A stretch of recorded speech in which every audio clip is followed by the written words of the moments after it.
नीलाम्बुजश्यामलकोमलाङ्गं सीतासमापितवामभागं बाणौ महासायक चारुचापं नमामि रामं रघुवंशनाथम्।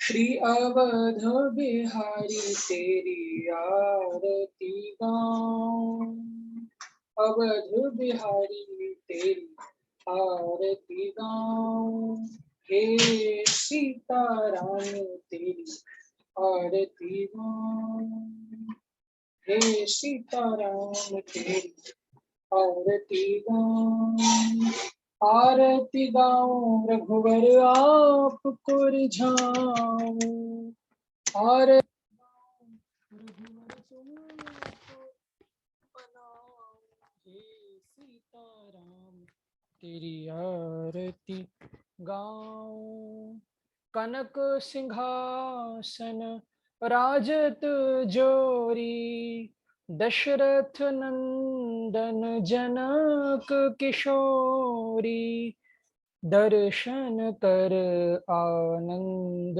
मनाऊं, हे सीताराम तेरी आरती गाऊं, लखन राम सिय शोभा साजे, चरणों में हनुमान विराजे, निरख निरख छवि मन में बसाऊं, हे सीताराम तेरी आरती गाऊं, मैं सेवक मेरे नाथ आप हो, हर पल मेरे साथ आप हो, तन मन धन चरणों में चढ़ाऊं, हे सीताराम तेरी आरती गाऊं, श्री तुलसीदास जी के प्यारे तुम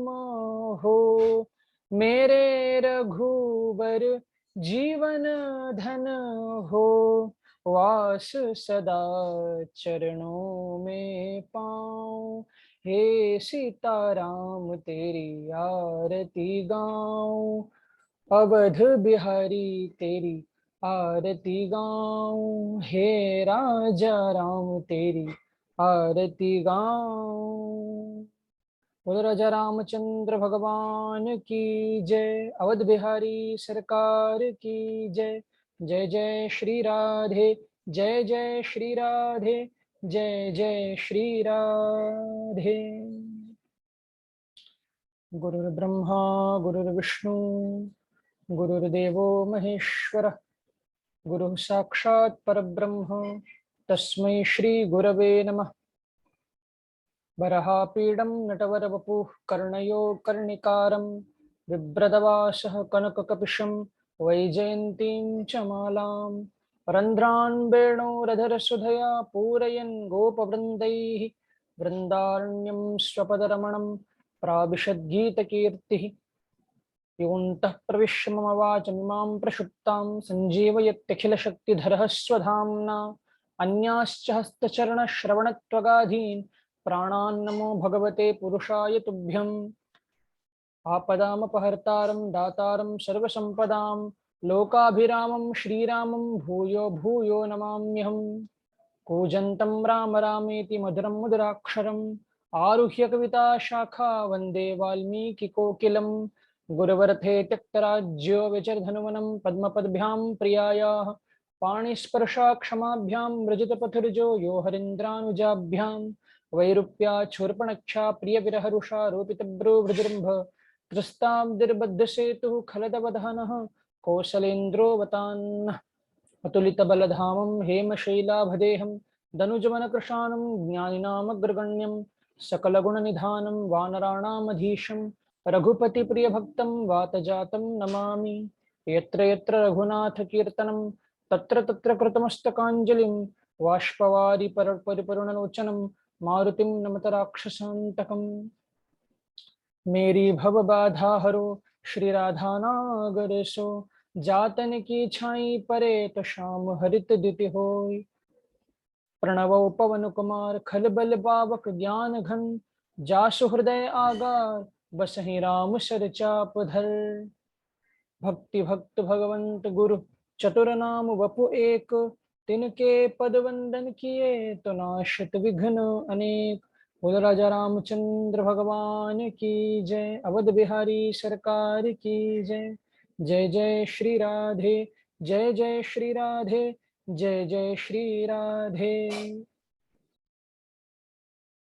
आइए आज श्री राम कथा के उस यात्रा में अंतिम विश्राम दिवस में हम आज पहुंच चुके हैं और आज रामनवमी भी है, तो सबको रामनवमी की हार्दिक शुभकामनाएं। प्रभु राम तो त्रेता में प्रकटे ही थे, लेकिन आज हमारे हृदय में राम प्रकटे। उनके चरित्र पढ़ करके, उनके चरित्र सुन करके उसको हम जीवन में थोड़ा लाएं तो आनंद आएगा। ऐसे हम प्रभु से प्रार्थना करें कि प्रभु आप वो शक्ति दो कि आप अपने जो चरित्र हैं उसको हम भी अपने जीवन में उतार पाए, थोड़ा तो हम उसको अनुकरण कर पाए, क्योंकि रामचरित तो अनुकरणीय वो चरित्र है, तो वो अनुकरण हम कर पाए, ऐसा हम प्रार्थना करें प्रभु से।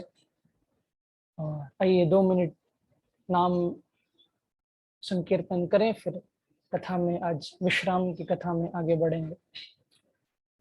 वो सीता राम राम राम, राजा राम राम राम। सीता राम राम राम, राजा राम राम राम। सीता राम राम राम, राजा राम राम राम। सीता राम राम राम, राजा राम राम राम। सीता राम राम राम, राजा राम राम राम।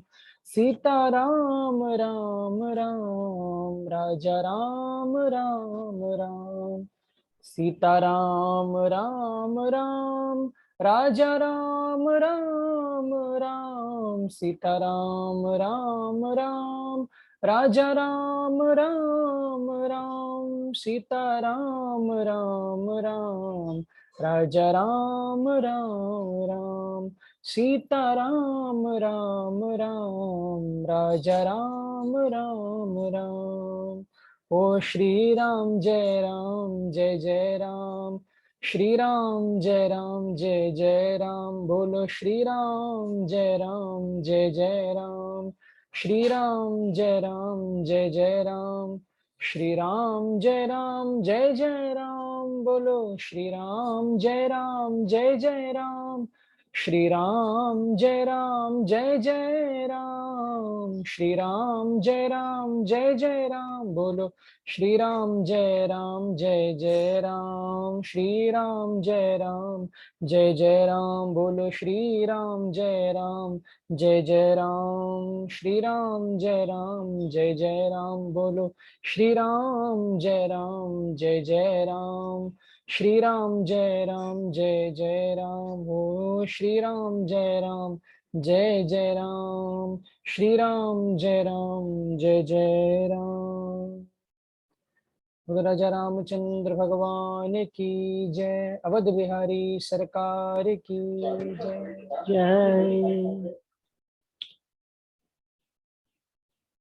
बड़े भाव से कल हम श्री रामचरितमानस में सुंदर कांड का वो सुंदर प्रसंग सुन रहे थे, कैसे हनुमान जी छलांग लगा करके गए, लंका तक पहुंचे, केवल सीता जी का सुध नहीं लिया,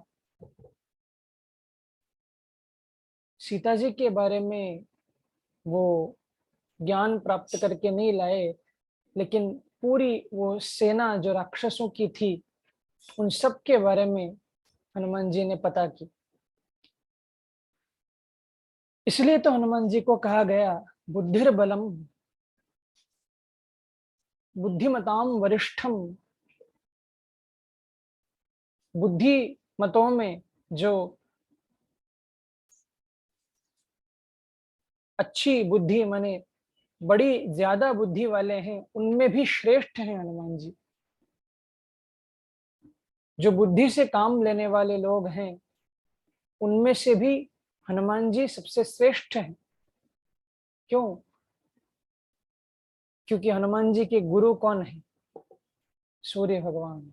सूर्य भगवान से साक्षात हनुमान जी ने शिक्षा प्राप्त की है, और इतना बुद्धि इनमें है कि समझ कब कौन से समय में क्या करना चाहिए, कौन से कार्य को करना चाहिए। राम जी ने और कोई सुग्रीव जी ने ये बोलकर नहीं भेजा था हनुमान जी को कि भैया हनुमान, तुमको केवल मैंने कहा कि सीता जी को खोज करके लाओ, तो सिर्फ सीता जी को खोज करके मत लाना। अगर सीता जी को खोज लिया तो थोड़ा सेना का भी निरीक्षण करना, ये कभी नहीं बोला था। पूरी सारी टुकड़ियों को केवल यही बोला गया था कि सीता जी को खोजो, यही तुम्हारा प्रथम लक्ष्य है।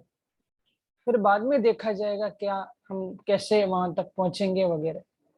लेकिन हनुमान जी इतने बुद्धिमताम वरिष्ठम, इतने इतना बुद्धि हनुमान जी में है कि केवल सीता जी की खोज करके नहीं लाए, पर वहां की सेना का भी निरीक्षण किया कि कौन सी सेना में कितने लोग हैं, किसका कैसा स्वभाव है। विभीषण जी से भी मिले थे, तो विभीषण जी कैसे हैं। ये मेघनाद से भी क्योंकि टकराव हुआ, तो मेघनाद कैसे हैं।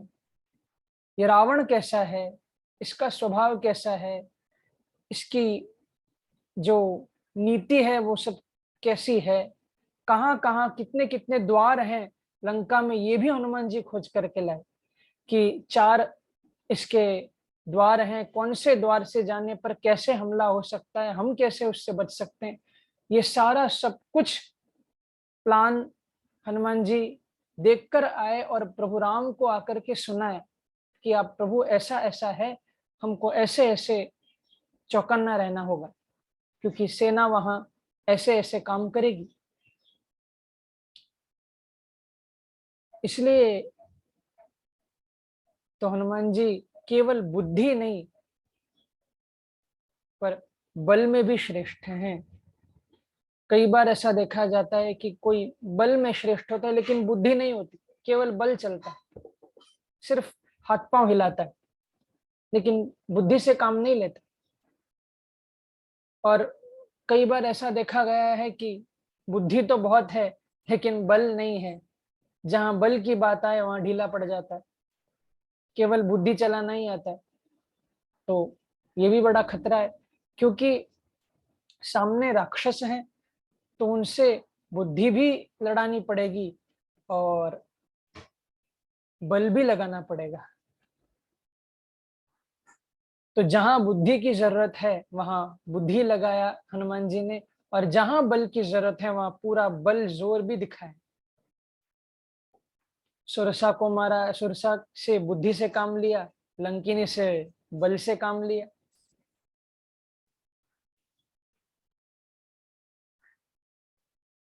अक्षय कुमार को और अन्य वहां जो वन में जो राक्षस थे वहां उनको बल से काम लिया, और रावण और मेघनाद से बुद्धि से काम लिया।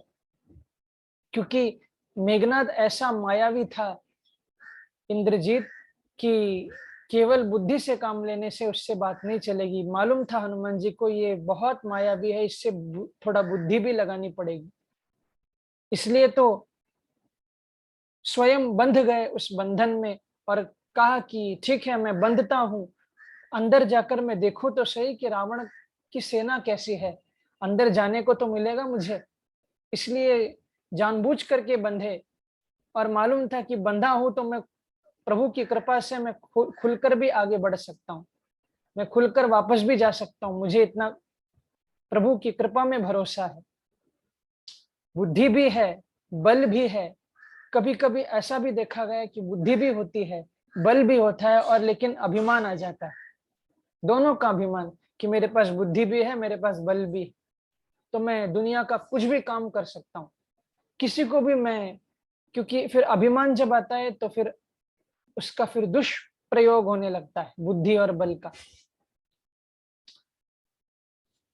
तो व्यक्ति सोचता है कि मैं अब कुछ भी कर सकता हूँ, किसी को भी मैं पागल बना सकता हूँ बुद्धि से, और बल का जोर दिखा करके मैं किसी से भी कौन सा भी काम करवा सकता हूँ। लेकिन हनुमान जी ऐसे नहीं है।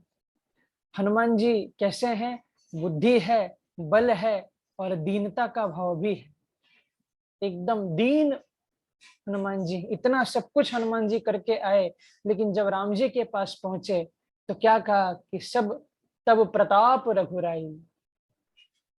प्रभु ये सब आपका प्रताप है, इसमें मेरा कुछ कोई कंट्रीब्यूशन नहीं है। जो आपके शरण में आ जाता है उसके लिए बताइए कौन सा काम कठिन है, वो तो सहज में ही सब काम करके आ जाता है प्रभु। ऐसा हनुमान जी ने कहा राम जी के सामने, और वो सुंदर काम करके आए। कल हमने सुना था, समुद्र से विनती की थी, समुद्र ने बताया बताया था कि आपके सेना में ही दो लोग हैं, नल और नील, उनको आप पत्थर गिराने बोलिए तो वो पानी में वो पत्थर तैरेंगे। तो जैसे समुद्र ने कहा अब यहाँ से लंका कांड शुरू हो रहा है, प्रणाम किया प्रभु को और तुलसीदास जी ने, और आगे बढ़ रहे हैं। जब कहा तो थोड़ी भी देरी नहीं करी, तुरंत सब पूरे वानर सेना को बुलाया और कहा कि आज्ञा हो चुकी है, समुद्र देवता ने कह दिया है, तो नल और नील को बुलाओ और बांधना शुरू करो वो सेतु। तो प्रत्येक एक एक पत्थर में राम राम राम लिख करके पत्थर को तैरा रहे हैं, वो पत्थर तैर रहे हैं। हनुमान जी भी उस काम में लगे हुए थे। तो जब हनुमान जी को प्रभु ने देखा तो सोचा कि ये सब वानर तो लगे हुए हैं और ये तो मेरा ही नाम लिख करके तैरा रहे हैं, पर ये पत्थर, तो क्यों ना मैं स्वयं एक पत्थर डाल करके देखूं। अगर मेरे नाम से पत्थर तैर रहे हैं तो मैं डालूंगा तो तैरेंगे ही। तो प्रभु ने एक छोटा सा पत्थर उठाया और फेंका, लेकिन वो पत्थर तैरा नहीं, डूब गया। हनुमान जी सब देख रहे हैं कि प्रभु क्या कर रहे हैं लीला, तो हंसने लगे और हंस करके प्रभु के पास आए कि प्रभु आप ये क्या कर रहे हो। श्री राधे। तो कहा प्रभु राम ने कि मैं देख रहा हूँ यहाँ असंख्य ये बंदर हैं, ये वानर हैं, ये सब पत्थर फेंक रहे हैं मेरा नाम लिख करके, तो मैंने सोचा कि जब मेरे नाम का पत्थर तैर सकता है तो जब मैं डालूंगा तब तो तैरेगा ही, तो इसलिए मैंने एक पत्थर उठा करके डाला, लेकिन वो तो डूब गया। तो हनुमान जी हंस करके बोले प्रभु आप भी कमाल के हो, आप ही मुझे बताओ, क्या जिसको आप फेंक दोगे, जिसको आप अपने से दूर कर दोगे, क्या वो कभी तैर सकता है? अरे तैरता तो वो है जिस पर आपका नाम लिख दिया है, जिसके हृदय में आपका नाम आ गया है, वही तैरेगा ना। तो जिसको आपने फेंक दिया वो कैसे तैरेगा? तो नाम लिख करके उसको तैराया। और इस प्रसंग में केवल वानर ही नहीं आए, वहां के जितने भी जीव जंतु थे, हाथी, एक छोटा सा जीव, हाथी से लेकर के एक गिलहरी तक, सबने वो सेतु बांधने में मदद किया था। एक गिलहरी मदद कर रही थी। वो क्या कर रही थी कि अपनी पूंछ से थोड़ा जो वहां समुद्र का तट था तो रेत थी, उस रेती से ही अपनी पूंछ से वो डाल रही थी कि मैं भी इस इसमें भाग लूंगी। तो आप सोचिए कितनी छोटी सी वो गिलहरी कितना वो डाल पाएगी। तो जब प्रभु ने देखा कि प्रभु की आंखें भर आई कि मेरे लिए, मेरा काम करने के लिए कितने लोग मेरे लिए काम कर रहे हैं, ये छोटी सी गिलहरी भी कर रही है काम। तो अपना हाथ प्रभु ने लिया और उस छोटी सी गिलहरी पर अपना हाथ, 3 हाथ रख करके फेरा, सराहा उसको। तो आप देख सकते हो आज भी गिलहरी के जो पीठ है उसमें 3 रेखाएं अंकित है। ये प्रभु राम की वो उसको सिराने की वो प्रतीक है। तो उस सेतु को बांधा और क्योंकि हनुमान जी भी उस काम में लगे हुए थे तो द्रोणागिरी गए थे हनुमान जी। और द्रोणागिरी के बेटे हैं श्री गिरिराज जी। आज जो ब्रज में गिरिराज जी हैं तो वही गिरिराज जी द्रोणागिरी के बेटे हैं। तो द्रोणागिरी के बेटे उस गिरिराज को कहा हनुमान जी ने कि देखो प्रभु राम को पत्थरों की आवश्यकता है, मैं आपको उठा करके लेके जा रहा हूं। तो उठा करके लेके गए, लेकिन बीच रास्ते में ही ये समाचार प्रभु राम की ओर से आया कि अब पत्थरों की कोई आवश्यकता नहीं है, आप वापस यहाँ आ जाइए, हम आगे बढ़ते हैं, युद्ध करना है। तो हनुमान जी ने क्या किया, क्योंकि जब ये समाचार पहुंचा था तो हनुमान जी ब्रज प्रदेश में थे,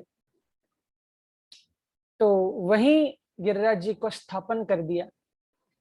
गिरिराज जी रोने लगे कि हनुमान जी व्यर्थ में आपने मेरे घर से भी मुझे अलग कर दिया और मेरी सेवा भी प्रभु को नहीं पहुंची।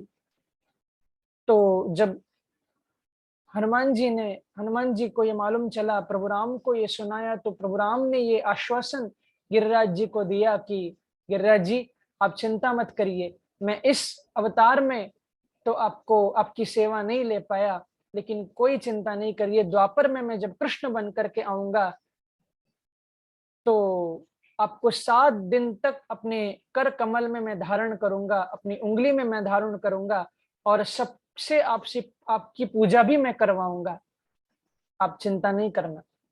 तो यही गिरिराज जी आज भी ब्रज में है। कृष्ण अवतार में प्रभु ने गिरिराज लीला की, प्रभु को गिरिराज जी को अपने हाथों में धारण किए। तो इस प्रकार वो सेतु बंधन लीला पूर्ण हुई। पूरी सेना को लेकर के प्रभु राम इस छोर से उस छोर पहुंचे हैं। जब वहां पहुंचे तो एक सुबेल नाम का एक पर्वत था, वहां पर्वत में प्रभु चढ़ गए और बाण मारी, और वो बाण से इस रावण के मुकुट निकल गया उस बाण की वजह से। तो मंदोदरी ने सब जब देखा ये दृश्य तो कहा कि हे नाथ, अभी भी समय है, आप मान जाइए, सीता जी को वापस लौटा दीजिए और प्रभु राम के शरण में आप चले जाइए, क्योंकि मुझे कोई मंगल इसमें दिखाई नहीं देता है, आप कृपा करके मेरी बात को मानिए। बहुत विनती करी लेकिन रावण नहीं माना। फिर अंगद जी को एक, देखिए प्रभु राम भी कितना रावण को समझाने के लिए, कितना उसकी गलती को सुधारने के लिए चांस दे रहे हैं। हमको भी तो प्रभु कितना चांस देते हैं, लेकिन हमारे अनंत निरुपति स्वामी हरिदास जी महाराज, उन्होंने भी तो कहा ये कि मोसो ना बिगाड़न को, तोसो ना सवारन को, मोही तो ही पड़ी है होड़, कौन धा जीते कौन धा हारे, पर बदीरा छोड़।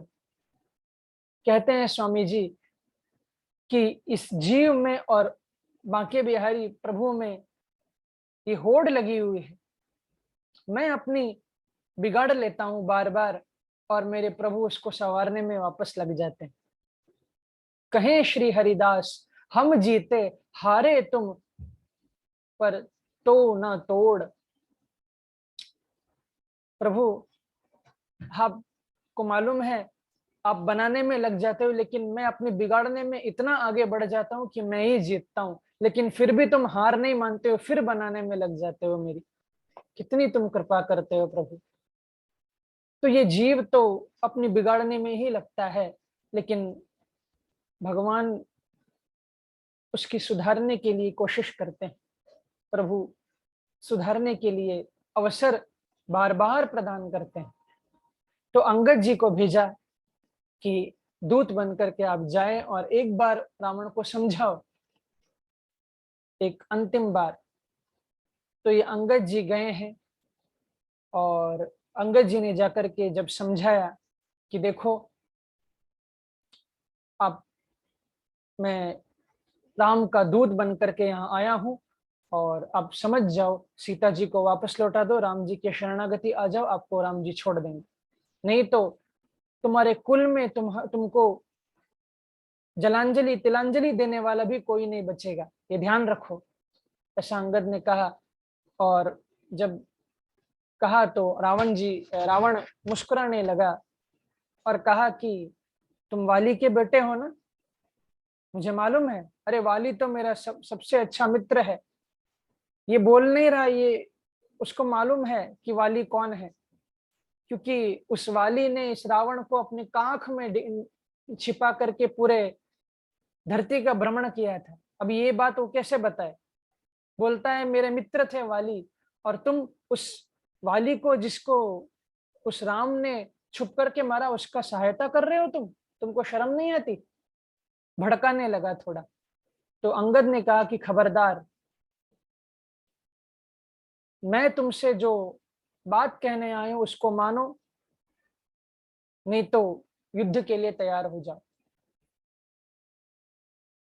उस दिन अंगद ने चुनौती करी कि मैं अपना पांव यहां रखता हूं तुम्हारी सभा में, और ये मैं चुनौती देता हूं, अगर कोई भी मेरे पांव को यहां से डिगा पाया, हिला पाया, तो मैं अभी जाऊंगा प्रभु राम के पास और कहूंगा कि हम हार चुके हैं और मैं सेना को वापस लेकर जाऊंगा। कहो किसमें इतनी दम है? तो सारे वहां राक्षस बड़े से बड़े आकर के वो चुनौती को स्वीकार किया और हिलाने के लिए प्रयास किया, लेकिन प्रभु राम का बल, अंगद जी का पैर इधर से उधर भी डोला नहीं, वहीं के वहीं स्थिर। तो चेतावनी देकर के अंगद जी वापस लौटे हैं। फिर से मंदोदरी ने कहा कि रावण हे नाथ, आप अभी भी समझ जाइए, राम भी आपको कितना आपको मौका दे रहे हैं, आप सुधर जाइए। लेकिन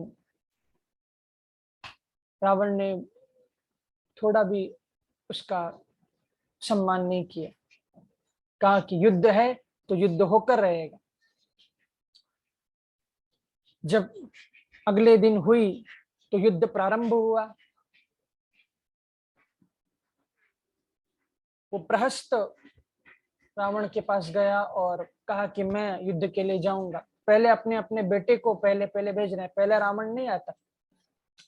तो प्रहस्त को भेजा, वहां युद्ध शुरू हो गई। वानर सेना और राक्षस सेना दोनों भिड़ गए, प्रहस्त का वध किया। फिर श्री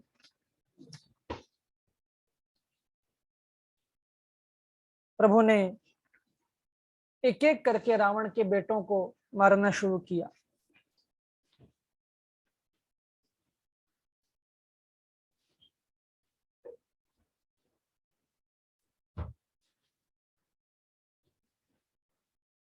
उस माल्यवान जी ने, जो एकदम बूढ़े हुए थे, उन्होंने भी रावण जी को समझाया कि देखो रावण, तुम सुधर जाओ, अभी भी समय है। लेकिन इतना बार समझाने के बाद भी रावण नहीं माना। और जब नहीं माना तो प्रहस्त गया। कुंभ निकुंभ, ये जो कुंभकर्ण के बैठे थे, ये भी मारे गए हनुमान जी के हाथों। फिर मेघनाद को भेजा रावण ने, और जब मेघनाद आया तो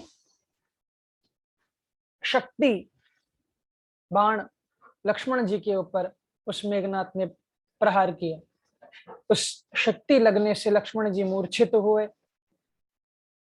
जब मूर्छित हुए तो राम जी थोड़ा चिंता में आ गए। जाम्बवान ने कहा कि देखो प्रभु, इनको कोई वैद्य को दिखाना चाहिए, आप चिंता नहीं करना। तो विभीषण जी ने कहा कि हमारे यही लंका में सुषेण एक वैद्य है, अगर वो आकर के देखे तो वो बड़े अच्छे वैद्य हैं। तो हनुमान जी ने कहा कि मैं उनको लेकर के आऊंगा। छोटा सा रूप धारण किया, सुषेण जी की कुटी में गए, उनका पूरी कुटिया ही लेकर के वहां आए। क्योंकि मालूम यहाँ भी बुद्धि का इस्तेमाल किया, क्योंकि अकेले सुषेण जी को लेकर के आते और दवाई पीछे रह जाती, तो कुछ दवाई जब अगर बनानी हो तो कैसे बनाएंगे। तो पूरी कुटिया ही लेकर के आ गई कि कोई सामग्री भी लगे तो यही कूट काट कर कुछ बना दो और ठीक कर दो।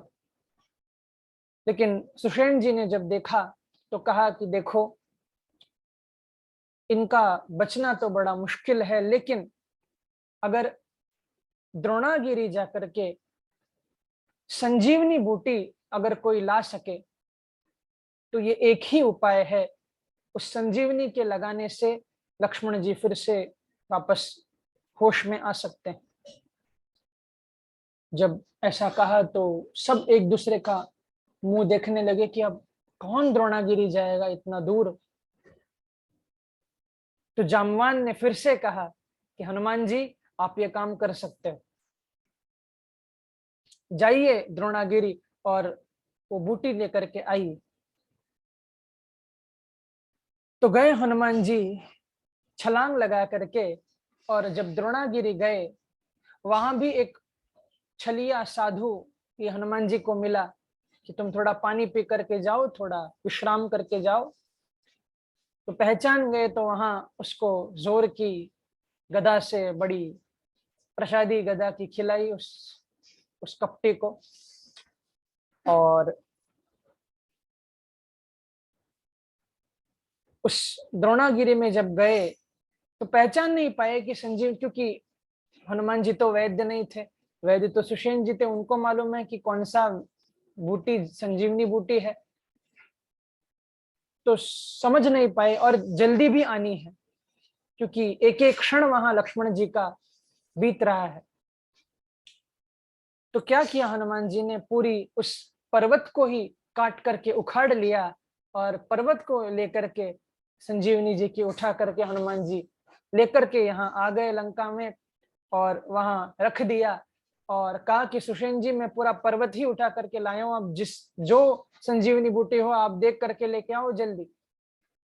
तो सुषेण जी गए हैं, उस संजीवनी बूटी को लिया है और लक्ष्मण जी को दिया है, प्राण वापस आए हैं, होश वापस आए।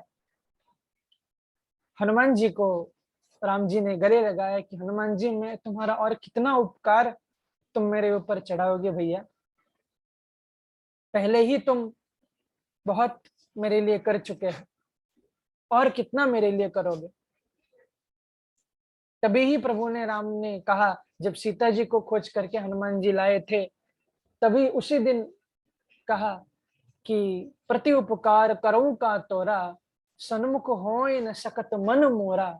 मैं तुम्हें देखने की भी मैं शक्ति नहीं रख पा रहा हूं, मैं कितना इतना तुम्हारे ऊपर ऋण हूं, ऋण मेरा तुम्हारे ऊपर चढ़ा हुआ है, और मुझे नहीं लगता कि इस जन्म में मैं तुम्हारा कोई ऋण चुका पाऊंगा। हनुमान गले लगाया हनुमान जी को, और जब प्राण वापस लौटे हैं, फिर से मेघनाद से युद्ध प्रारंभ हुआ। और जब प्रारंभ किया पीछे से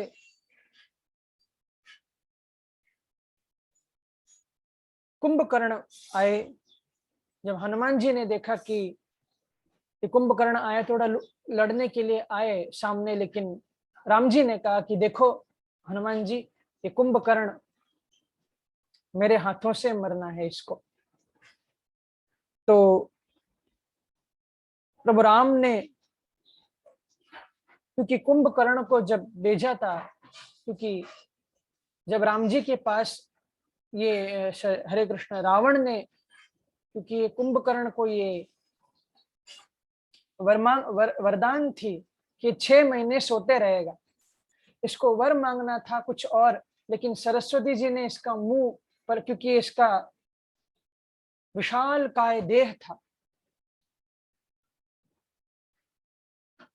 तो जब ये, क्योंकि ये वर मांगना चाहता था कि मैं हमेशा इतना शक्तिशाली बनूं, लेकिन अगर इतना शक्तिशाली ये बनता और हमेशा ये जगते रहता तो चिंता हो गई देवताओं को, ये पूरे धरती का अन्न खा जाएगा, इतने इसका बड़ा काय है। तो इसलिए सरस्वती जी से विनती करी, और इसका वो जब वरदान मांग रहा था तो इसका वो मुंह ही पलट दिया और ऐसा वर मांग लिया कि मैं 6 महीने तक सोता रहूं। तो ये 6 महीने सोता और 6 महीने जागता। तो सो रहा था कुंभकर्ण, लेकिन युद्ध की अब जल्दी थी, तो रावण ने भेरी घोष दुंदुभी सब बजाई, सब कुछ प्रयास कर लिया और जैसे तैसे इस कुंभकर्ण को उठाया और सब बात सुनाई कि ऐसे ऐसे हुआ है, सीता जी को मैं लेकर के आया हूं और मैं उसे प्राप्त करना चाहता हूं, युद्ध प्रारंभ हो चुका है।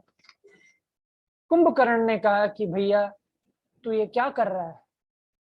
वो राम तो, कुंभकर्ण को भी ये पता था कि भैया राम तो ये पूरे चराचर के स्वामी हैं, सीता जी साक्षात लक्ष्मी स्वरूपा हैं, तो क्यों इस पछड़े में पड़ रहा है, अच्छी खासी जिंदगी है हमारी, क्यों तुम युद्ध करने पे तुले हो। तो रावण नहीं माना, कहा कि अगर तुम मेरे भाई हो, अगर तुमने, एक भाई तो मेरा पहले ही जा चुका है उसके पास, अगर तुम भी नमक हराम बनोगे तो फिर मेरा साथ कौन देगा। तो कुंभकर्ण ने कहा कि ठीक है भैया, मैं ऐसा विभीषण की तरह तो नहीं करूंगा, लेकिन हाँ मैं जाता हूं, कम से कम अगर मरूंगा तो राम के हाथों से तो मरूंगा। ये विचार करके कुंभकर्ण गए। कुंभकर्ण का उस राम जी ने बाण लेकर के, जो अगस्त ने बाण बाण दिए थे, मंत्र कहे थे, उन मंत्रों को चला करके इस कुंभकर्ण का भी अंत किया। परम गति को प्राप्त हुए कुंभकर्ण, क्योंकि पार्षद ही तो थे प्रभु के, फिर से उस लोक वैकुंठ में पहुंच गए। और आगे फिर उस मेघनाद ने फिर से युद्ध के लिए ललकारा और इस बार नागपाश से श्री राम और लक्ष्मण दोनों को बांध दिया, बेहोश हो गए। हनुमान जी और सुग्रीव विभीषण जी ने कहा कि देखो ये मायावी ये मेघनाद है, अगर इसको जीतना है तो ये रात को निकुंभिला की गुफा में ये यज्ञ करता है, अगर उस यज्ञ को आज इसने सफल कर लिया तो फिर इसको हराना मुश्किल हो जाएगा, इसके यज्ञ को हमको विध्वंस करना पड़ेगा। तो वहीं राम और लक्ष्मण को भी रखा हुआ था उस नागपाश को बांध करके, वो यज्ञ भी चल रहा था। नागपाश से छुड़ाने के लिए उस यज्ञ का विध्वंस किया वानर सेना ने और नागपाश से मुक्त कराया राम जी और लक्ष्मण जी को, और लक्ष्मण जी और मेघनाद का युद्ध हुआ और अंत में फिर लक्ष्मण जी ने मेघनाद को परास्त किया। जब मेघनाद इंद्रजीत